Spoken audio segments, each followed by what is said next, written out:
Oops! Kaibigan, kamusta na?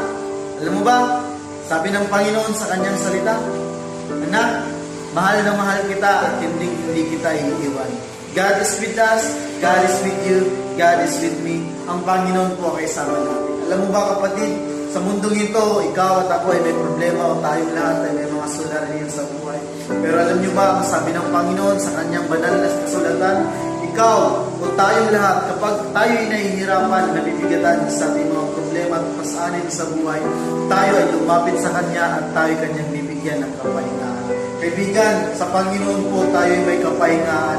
Sa Panginoon po tayo ay may pag-asa. Sa Panginoon po tayo ay may liwanag sa kabila ng mga problema na meron tayo. Ikaw at ako ay merong problema, lahat tayo may problema. Pero ang kagandahan, may Diyos tayo na pinagkakatiwalaan. Kaya ang kailangan mong gawin kapatid, ang kailangan mong gawin kaibigan,